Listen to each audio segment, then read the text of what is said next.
Menjelang tahun baru 2025 ini, ada beberapa pertanyaan bahwasanya apa saja kira-kira yang tidak boleh dilakukan dalam merayakan tahun baru Masehi 2025 ini. Nah, kira-kira apa sajakah itu sahabat? Maka seperti biasa yang belum subscribe, silahkan subscribe ke channel ini untuk ikut berpartisipasi menyiarkan Islam melalui channel Gus El Official ini.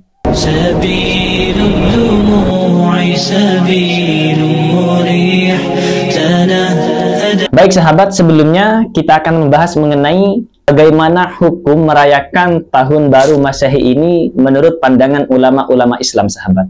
Nah, yang pertama ini saya kutip dari ulama Mesir, yaitu Mufti Agung Mesir yang mempunyai nama Syekh Sayyid Muhammad bin Alawi Al-Maliki, wafat tahun 2004. Beliau mengatakan, jarat adatuna an najtami'a li ihya'i jumlatin minal munasabati tarihiyati. Artinya sudah menjadi kebiasaan, kata beliau sahabat, bagi kita bahwasanya berkumpul untuk menghidupkan bulan-bulan yang dianggap sebagai bulan besar sahabat, seperti kal maulidin nabawi, seperti maulid nabi, wa dzikral isra wal mi'raj, memperingati isra mi'rajnya Rasulullah, kemudian walailatin nisfi min sya'ban, memperingati malam nisfu sya'ban, wal hijratin nabawiyah, juga hijrahnya nabi, wa dzikra nuzulil Quran, memperingati turunnya Al-Quran, wa dzikra ghazwati Badrin, dan juga memperingati perang Badar. Fi i'tibarina anna hadzal amra adiyun la silatu bid-dini.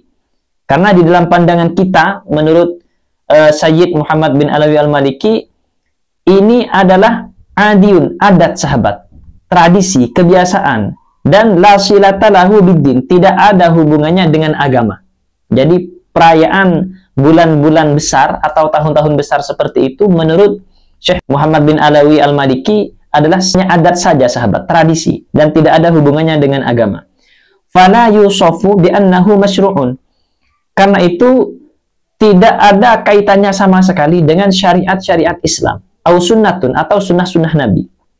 Kama annahu laisa mu'aridun li aslin, sebagaimana juga tidak ada kaitannya dengan dasar-dasar Islam sahabat, min usuluddin, li'annal khatara, karena yang justru dikhawatirkan oleh beliau adalah huwa fi i'tiqadi masyru'iyyati syai'in laisa bimasyru'in. Justru yang beliau khawatirkan adalah kita meyakini sesuatu sebagai syariat padahal sebenarnya ini bukan dari syariat Islam. Jadi kira-kira yang ingin disampaikan oleh Syekh Muhammad bin Alawi Al-Maliki ini sahabat adalah perayaan tahun baru ini itu adalah adat sahabat, bukan masuk dalam kategori ibadah, bukan masuk dalam kategori ibadah diniyah yang ada hubungannya dengan agama sahabat. Karena itu yang namanya adat selama tidak melakukan maksiat, maka kata beliau tidak apa-apa. Ini pendapat yang pertama.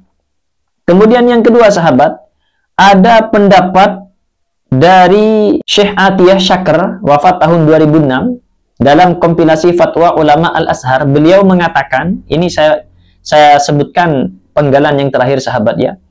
La syakkah annat tamattu'ah, tidak ada keraguan bahwasanya bersenang-senang bimubahijil hayati, terhadap kesenangan hidup sahabat, min aklin wa syurbin, seperti makan, minum, wa tanazzuhin, kemudian berhias, amrun mubahun, adalah perkara yang dibolehkan.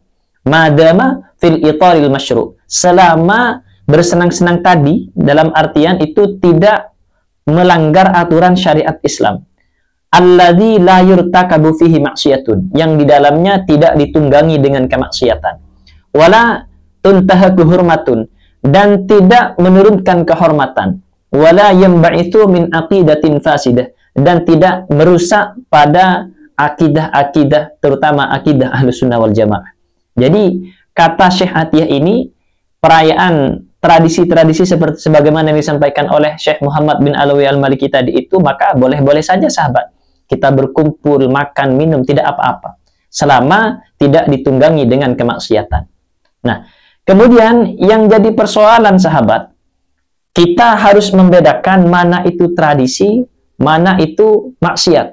Maksiat, kalau maksiat yang sudah jelas-jelas maksiat seperti berzina, minum khamr, juga ini sudah jelas kita pasti tahu sahabat bahwasanya ini tidak boleh, ini haram.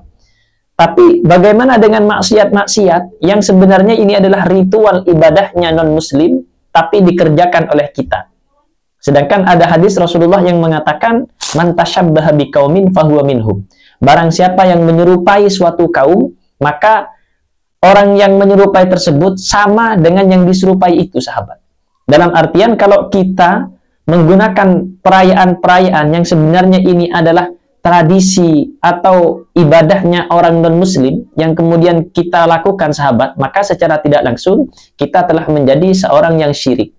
Nah, oleh karena itu, untuk berhati-hati menghindari hal ini, maka kita akan mengkaji di sini, membahas ada tradisi yang memang diperbolehkan oleh syariat Islam, namun ada ritual-ritual ibadah yang juga hampir sama dengan tradisi ini, sahabat. Karena itu, saya akan memaparkan di sini apa sajakah ritual-ritual ibadah yang dilakukan oleh non-muslim saat perayaan Tahun Baru. Yang pertama, sahabat, ini kalau salah mohon dikoreksi karena ini berdasarkan pengetahuan kami saja. Yang pertama, tradisi Kristen.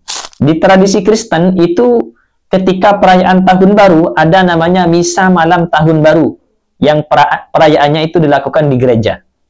Kemudian yang kedua ada doa dan refleksi, berdoa dan merenungkan tahun yang berlalu. Dan yang ketiga pembacaan Alkitab.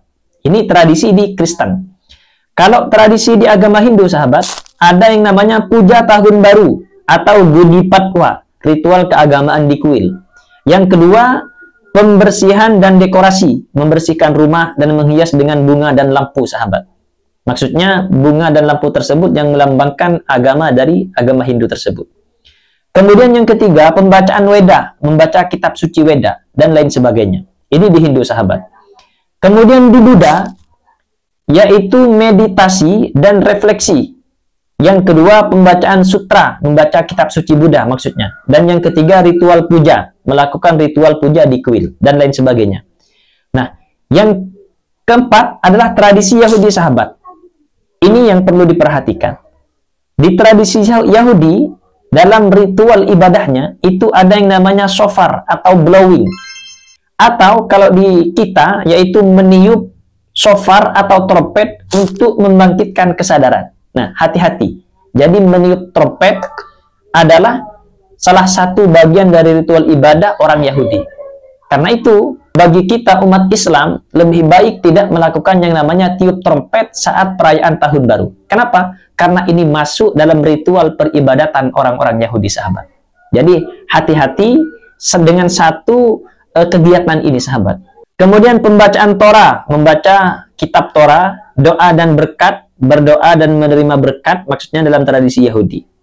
Kemudian di tradisi Shinto Jepang, itu ada yang namanya perayaan Hatsumode atau kunjungan kuil pertama, mengunjungi kuil Shinto.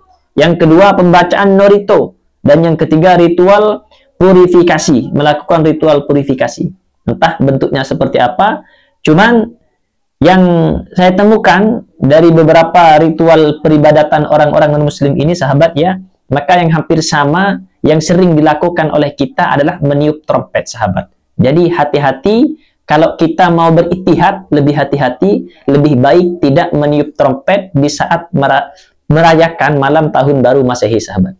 Di luar itu, seperti misalkan petasan, di sini tidak disebutkan petasan, sahabat ya, maka insya Allah tidak apa-apa.